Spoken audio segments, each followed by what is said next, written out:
Thank you, Gavin, for the introduction, and it's great to be back to give you an update on our graphite project in Tanzania. As the presentation is titled, Fully Charged for the Battery Supercycle, this presentation is the result of our last 5 years' work, which this is our fourth presentation here. So many of you have been on the journey together. Quick look at the disclaimer. An overview of our project. We're Tanzanian focused. We were first movers into Tanzania. We selected 3 key areas at Merelani, Tanga and Apanko. All our technical work over the last 5 years has been focused at Apanko. That's where we plan to bring in the first mine production at 60,000 tonnes. All that work has been completed by a proven board, a technical team with a history of mine development. The company is ASX listed. We've got a market cap of around 30 million US. We've got the value proposition is twofold. Firstly, it's the development of that Apanko mine that you saw in Tanzania. We've completed a bankable feasibility study. We completed that last year. That study was focused on producing 60,000 tonnes supported to match the market. The strategy has attracted some of the best offtake partners in the graphite market, but it's also attracted some of the best finance partners, and we've attracted German government support for the development of that project. The mine is essentially focused towards supplying the industrial minerals into the traditional German market, and we've recently, or a few years ago, we registered the trademark Tanz Graphite to recognise our flake graphite coming out of Tanzania.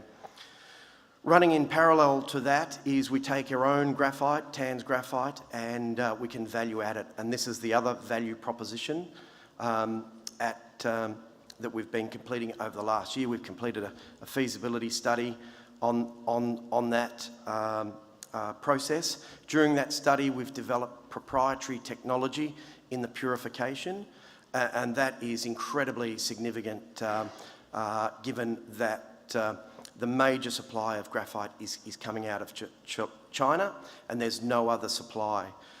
We've recently received, for that process, funding from the German government for piloting equipment in Germany, and we believe that the product qualification that we're doing, and we've been doing a lot of product qualification over the last 3 years, is going to secure a major portion of the growing battery market. Combined, as you can see, the NPV of the mine is 211 US million, and the downstream processing that we just added over the last 12 months has added another 145 million. So there's significant value for our company. There's an expression in Africa for travelling: if you want to go fast, you go alone. If you want to go far, you go together. And there is no better stakeholders that you can pull together for a development of a graphite project in Tanzania than what we've attracted over the last 5 years. Colonial First State is our largest shareholder. They also are the largest fund in Australia. As I mentioned, we've attracted 3 of the largest traders, off-takers in 2 of the largest markets outside of China. ThyssenKrupp is a major international company in Germany.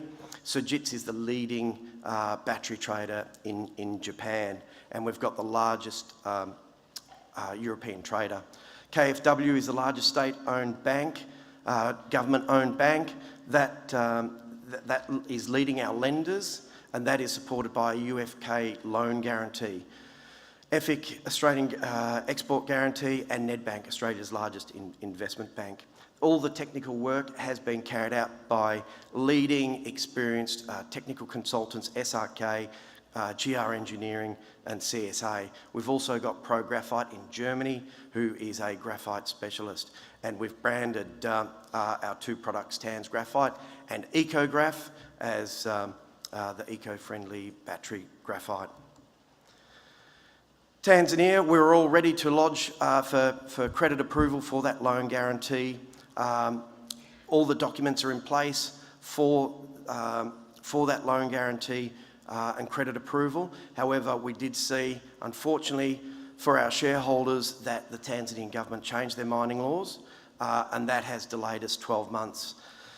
The news in Tanzania has been increasingly positive in terms of in wanting investment to come back. We have been delayed, and I guess just going a little bit off script at the moment, the news in Tanzania is increasingly positive. And although this looks like the royal preacher, wedding preacher from the recent wedding, and he looks just as happy, it's actually our chairman, the Mining Commission chairman for Tanzania. And the significance of this is the news that we've been waiting for the last 12 months. And it broke yesterday at 1 o'clock. The market hasn't quite understood the significance of it, but the Mining Commission announced yesterday that they're issuing 7,000 mineral licences, which is Tanzania opening back up for business. What is also not known, and this is, I guess, an RRS scoop, that Germany is supporting Tanzania. We've just seen in the last week, BASF, which is the world's largest chemical company, opening up office in Dar es Salaam, which is the capital of Tanzania. And also we've seen Mitsubishi, which is the Japanese conglomerate, vowing to open up office. So this is Tanzania opening up and opening back up for business, which is great. And we've been waiting 12 months for this, and we understand that the Mining Commission is finally being appointed, officially being appointed by the President today, and that will mean we'll be able to present our well-developed development plans to the government. All right, back to the rocks, and industrial minerals is all about the rock, and what we have got at Tanzania is a beautiful panko mineralisation graphite. It's gone through intense pressures and temperatures. It's created a very high crystalline graphite, suitable for all markets based on our product qualification. It's not only about the graphite, but it's all about the waste mineral as well. The graphite liberates away very cleanly at low cost, competitive to the Chinese production. We've developed through the feasibility study a significant resource, 3 million tonnes, 30 million tonnes for 3 million tonnes contained. But that's only the tip of the iceberg. We've got a sea of graphite. There's enough graphite here for this mine to go on for decades, and the forecast increase we're seeing driven by largely the battery market. The image you're seeing there is an electromagnetic survey. It maps graphite really cleanly. That magenta body is the graphitic body, and as you can see, as you look at the map going down, the ore body doubles in thickness. We just haven't bothered about drilling the resource out because, you know, it would take too many holes to drill the whole thing out. We've drilled enough out for 20 years of mine life. We've got the best partners, as I mentioned, in the business. It's in two sections. The traditional market is the current industrial use. We've got ThyssenKrupp and our European trader. This is essentially the foundations of a building, like your concrete pad. It gives us the funding for the project. And all the upside is the battery minerals, and we're seeing huge demand from that market, and we see that's expected to grow over the coming years significantly.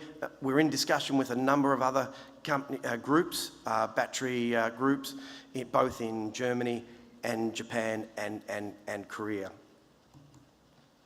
The demand for graphite is significant, and we've seen a lot of presentations over the last 2 days. I won't dwell on it too much, except to say, if you do the maths on electrical vehicle take-up, it requires a hell of a lot of graphite, enormous quantities of graphite. We see a couple of triggers we've seen a couple of triggers that have created increased demand in the short term, and that's the Chinese battery manufacturers doubling their anode manufacturing to double in price increases, which has created price increases in graphite. We've also had direct feedback that we're seeing battery graphite demand in Korea and Japan today growing at about 300 to 400%. So the growth is real. The numbers are backed up by real demand, not forecast figures, but real demand by battery end users. So that's great, and I guess what that means is increasing prices, and I guess the most important thing about lithium-ion batteries, and we've heard a lot, the fact of the matter is half the battery is graphite. The anode is graphite. The cathode is a mixture of other favourable minerals that we've heard about.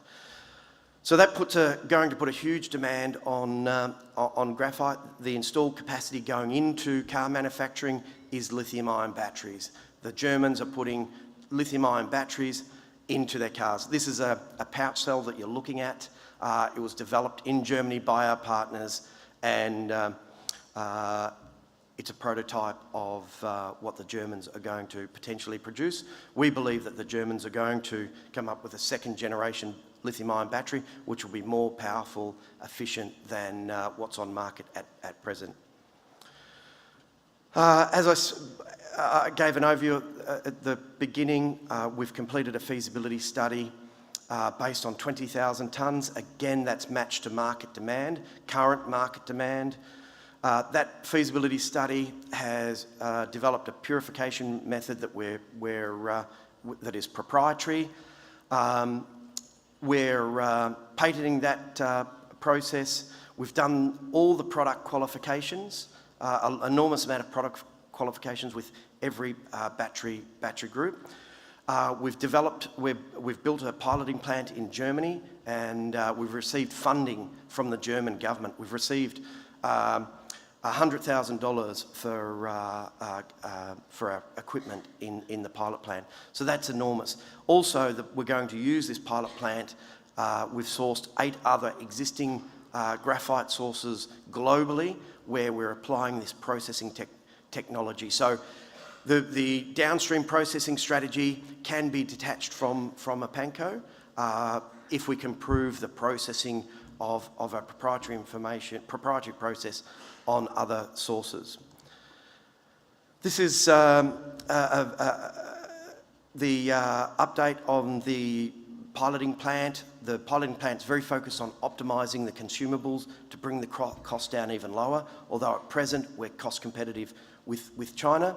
But also, as I mentioned, we're assessing these other sources. This is our team and our equipment in Germany, and I must say it's not very well known, but it is a very complex business to develop battery graphite for the anode manufacturers, and having our facility in Germany is really a big advantage. We believe we're perfectly positioned, Tanzania, for supplying our natural flake graphite, TANS graphite, into the German market, German ink refractory market, our battery grade graphite into the current Japanese and Korean market and China. This is the only market for our battery graphite at present. However, as I mentioned earlier, Germany is developing a battery, and their automobile industry will require a shift in raw material. So we see our piloting plant and potentially a new hub evolving in Europe, and we think we're perfectly positioned to supply.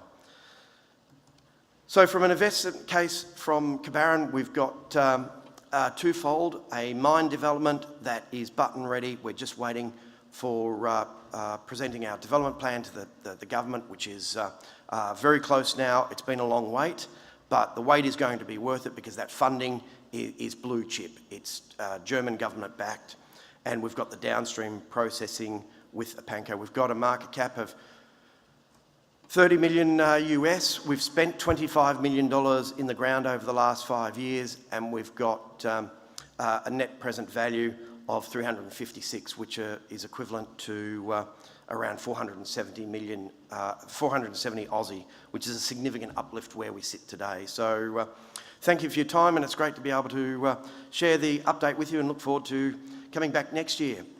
Thank you.